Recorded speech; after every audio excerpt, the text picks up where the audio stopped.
Guys, I got something crazy for you.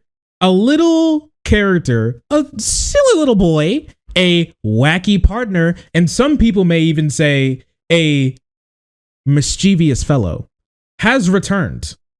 He was gone. He was here. He was gone, but now he's here again. He has returned. That's right. It's Kanye West. Yay, as some people may know. Yay for yay. Yay. He's returned. Everybody's favorite anti-Semite black white supremacist. He's here. Now, with that being said, I would like to talk about something. All right. Not simply because he's back, but because why he's back and what he did since he was back. Now, some of you may remember Kanye West a couple of months ago. It was reported that he had vanished. If you kept up with the story, it was reported that he had vanished, gone, poof, off the face of the earth, simply disappeared. So yeah, he was missing. He was just gone. He was just simply gone. He disappeared for a couple months. They tried to serve him with papers because he was being sued, but the people who were supposed to serve him with his papers couldn't find him. Nobody could find him. His manager tried to call him. Nobody was able to find him. His wife tried to call him. Nobody was able to find him. They were like, bro, where'd you go? Nobody was able to find him at all. Until a couple of months ago, he was found, served with his papers, but he still was kind of out of nowhere. He was still like nowhere, you know? He was kind of in his house. He was kind of chilling. He wasn't really pictured doing much until recently. Apparently he was wearing leggings and people got to see his huge booty. But that's not what we're here for today. We're not here for a dumpy review, all right? As much dumpy as he showed us, and let me tell you, it was a lot. I had to look at it for the research for this video. It's not the point of why we're here today. The point of why we're here today is because of the politics, man, the politics. And the politics that Kanye is involved in is getting back to running for president. So yes, he is back, but not with the whole crew. Nick is gone. Nick got booted from the Ye 24 crew. All right. He got booted from the Ye 24 crew and Milo got put back on. And so Milo is not done pulling the strings and trying to ruin Nick's life and other conservatives' life. Just so you know, let me remind you, Milo is the person who was behind Kanye bringing Nick Fuentes to meet Donald Trump to ruin the reputation of Nick, Kanye, and Trump all at the same time. Then what he did was collude behind the scenes to get Nick to be close to Kanye because Kanye is stupid and Nick has no self-control. So obviously all he needs to do is just wait and then they'll blow themselves up. And obviously they did. Nick is now trying to do cleanup after the whole Nazi thing, and Kanye literally disappeared. So obviously it seems like it worked, but Milo is not done emotionally manipulating this mentally disabled man, and he's decided that he's going to stay on and be like the Lyme disease tick stuck to the back of the leg of Kanye throughout for, I guess, as long as it takes to ruin everything. Let's take a look at something. Kanye is full steam ahead on his presidential campaign, bringing his former collaborator, Milo Yiannopolous, back into the mix. This is the Milo after his debate with Destiny, where he said that he wanted to execute all like the non-perfect Christian people and atheist people who wouldn't be okay with the Christian theocracy that he would be pushing for society. And their first order of business, firing Ye's controversial right-hand man, Nick Fuentes. Oof. Milo comes back. Hey man, you should probably get rid of that guy. And Kanye's like, oh yeah, right. You're right. The collusion is crazy. Bro, hell have no fury. Like a scorned, petty gay boy who's using everything possible to be able to using everything possible to screw over the people who he doesn't like. He's made hating into a job. That's the craziest thing to me. Him being a hater is literally his job now. It's his job. He makes money from it. TMZ got emails from Milo, now officially the Ye 24's director for political operations, to Nick. Yo! Milo sending the emails directly from himself to Nick. Hello, Mr. Fuentes. We really appreciate your work on the campaign, but unfortunately we'll have to tell you that your services are no longer needed. You think Nick got really upset at him? Do you think he told him he's not invited to watch Euphoria with him anymore? Oh no. Milo's gotta be careful. He should lock his door, or else Nick could creep in and start like recording himself with a black light around his bedroom to see if he can find streaks of cum. That is so sad. Anyways, let's look at the email. Don't you think? There's 2 emails, okay? One to Ali, and the other one to Nick. Now, who can I get a 1 in chat if you remember Ali Alexander? This guy, the Ali Alexander. You guys know about this guy? Have you guys heard about this guy? Anybody? Does this name ring a bell? Is this familiar? Oh yeah? The PDF? Yeah, the PDF guy. The PDF guy who was using Nick Fuentes' campaign to hunt down new like 16-year-old boys to have PDF sex with, right? Bad stuff. Bad guy. He was also on Kanye's campaign, which I think is quite peculiar. But you know, what are you gonna do? We all have known PDFs on our political campaigns from, you know, time and time again. Anyways, dear Ali, no, not they're on a first name basis. I'm taking the reins again as director of Ye's political operations. Your services on Ye's exploratory team are terminated as of this letter and will not be required for any possible future campaign. You will not be permitted physical access to the candidate or any of the volunteers in our organization from this moment. You may, if you wish, reach out to Ye directly about the potential for confidential, unpaid remote advisory services. Such services may not be made public now or in the future. Upon the receipt of this letter, and for the foreseeable future, we ask you to refrain from making any comment, public or private, about Kanye West. Please furnish us with a copy of any records you hold related to the campaign at the end by the end of today. That is. Do you think that like Milo was like jerking off with one hand and typing this with the other about how like happy this shit makes him? Because you know he's having the time of his life shitting on both of these people. I mean, they both deserve it, but also Milo does not deserve to be there at all. He's a bad person. He was like laughing. He's cackling. He was having the time of his life writing this. I swear. And to Nick, dear Nicholas, no, they're using government names.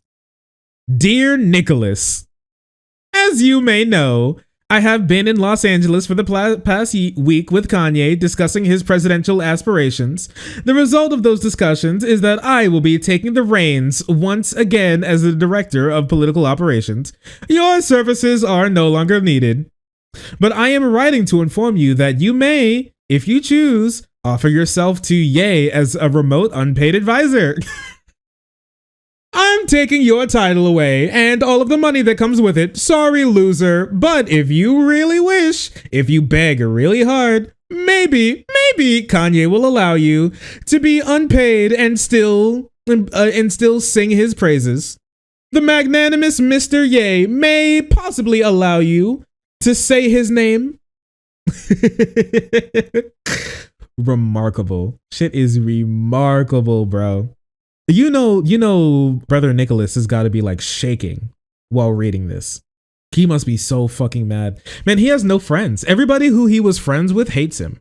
He's like, you know, everything's fallen apart recently for the guy, which is amazing. I love it when his life falls apart. He's a horrible person. Upon receipt of this email, you may not have any refrain from comment, and you are not allowed on any premises that we own.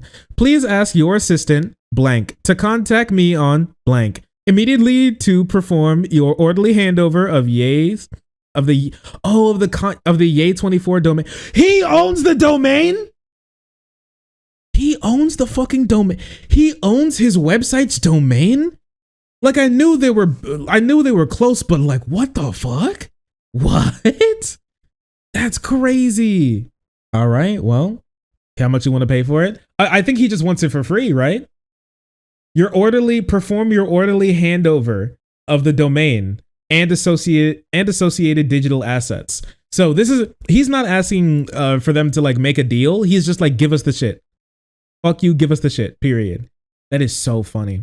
All right, so they removed the PDF and the PDF enabler. Good. I mean, well, man, they removed the PDF. They removed the PDF enabler, but then they left the guy who said that PDF philia was sometimes he said it was sometimes good for young boys, and that's Milo, but he's still there, which I don't think is based. Actually, I think that's anti-based, even an L possibly even an L, I must say. But we're still thinking it over.